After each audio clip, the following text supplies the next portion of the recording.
Asha's spooky stories. हाय दोस्तों, क्या आपको कभी डर लगा है कहीं पर खो जाने का?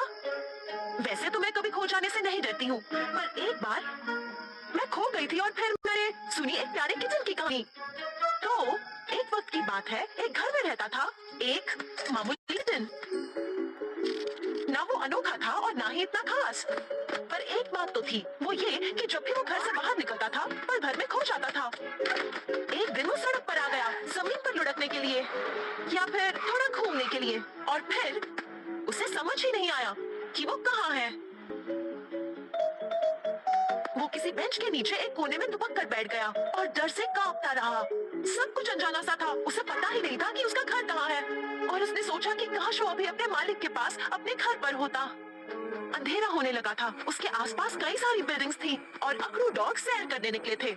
उनसे कुछ पूछने का ख्याल ही बड़ा डरावना था।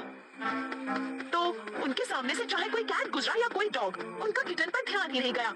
वो अपने ही ख्यालों में खोए हुए थे और वक्त बीतता जा रहा था। रात हो चुकी थी, किचन को भूख लग रही थी, पर खाने के लिए कुछ भी नहीं था। जरूरतें पूरी करनी पड़ती हैं और किचन ने अपनी जान खतरे में डाली। खाने के लिए कुछ भी नहीं मिल रहा था और उसका दिल अब बैठा जा रहा था। उसे लगा अब उसकी जिंदगी का अंत होने को है, पर तभी अचानक ही आसमान से एक पंछी आ गया। वो क्या है? एक काइट? किचन डरते हुए कहा। वो जाकर एक कोने में दुबक कर बैठ गया। अरे अब तो मेरी खैर नहीं, उसने सोचा, और वो पंछी नीचे उतर कर बोला, हेलो, मैं हूँ एक होशियार पोस्टमैन पिजन। तुम रो क्यों रहे हो? क्या तुम एक सैंडविच खाना चाहोगे? क्या तुम्हें घर का रास्ता नहीं मालूम? क्या तुम्हारे पास एक कंपास नहीं है? मैं खो गया हूँ, मुझे भूख लगी है, किचन ने दुखी होकर कहा। फिर उसने थोड़ा सा सैंडविच खाया और उसकी जान में जान आ गई। अब वो पिजन डरावना नहीं लग रहा था और उसने पूछा, बताओ, क्या तुम्हें अपने घर का पता याद है? किचन ने याद करने की कोशिश की, पर उसे नंबर्स याद नहीं आ रहे थे। अच्छा होता अगर मैंने पता अपनी पूंछ पर लिख दिया होता। अगर आपके पास पता हो तो घर ढूंढना आसान हो जाता है। मैं एक होमिंग पिजन हूँ, मुझ जैसे पंछी कभी नहीं खोते और हम कहीं भी जाए वापस अपने घर आ जाते हैं। वो सब तो ठीक है, पर मैं कोई होमिंग किटन नहीं हूँ। मेरे लिए अपना घर ढूंढना इतना आसान नहीं है। अगर तुम कभी कहीं खो जाओ तो घबराने के बजाय अक्ल से काम लो और कभी दूसरों से मत शर्माओ। तुरंत किसी बड़े के पास जाओ और उन्हें उनके बारे में बताओ जिन्हें तुम ढूंढने की कोशिश कर रहे हो।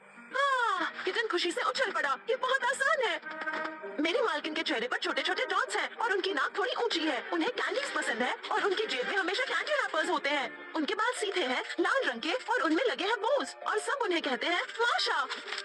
और उसी पर वो पिजन वहाँ से चला गया और एक बार फिर किटन डरने लगा। वो फिर से अकेला हो गया और उसने सोचा, ओह, अब मेरी खैर नहीं। पर अचानक उसने क्या देखा? वो चिल्लाई, मेरा किटन! किसी ने उसे पकड़ लिया और गले लगाया और उसके मुंह को डाल दिया दूध से भरे कटोरे में। ये लो दूध, जल्दी से पी लो। किटन की खुशी का ठिकाना नहीं रहा। वाह, मैं बच गया। उसकी मालकिन ने उसे एक बच्चे की तरह अपनी गोद में ले लिया और फिर उसने कहा, कितने गंदे हो गए हो, पूंछ पर भी मिट्टी लगी है। तुम्हारा पता तुम्हारी पूंछ पर नहीं, पर तुम्हारे कॉलर पर लिखा हुआ है। पिजन को थैंक यू कहो, इसने घर आकर मुझे बताया तुम कहाँ हो। ये लो एक कैंडी मेरी मदद करने के लिए। मैं बिना वक्त गवाए यहाँ पर आ गई। माशा ने किटन को देखा जो चैन से उसकी गोद में सो गया था। लो, हम घर पहुँच गए दोस्तों, मेरे प्यारे दोस्तों। अगर आप खो जाओ तो सबसे जरूरी बात याद रखना, आप घबराना नहीं। अपने घर का पता याद करो, टेलीफोन नंबर भी, और किसी बड़े से मदद मांगने में कभी भी मत हिचकिचाओ। अपने डर पर काबू करो। अगर आप कभी खो जाओ तो हिम्मत रखो और घर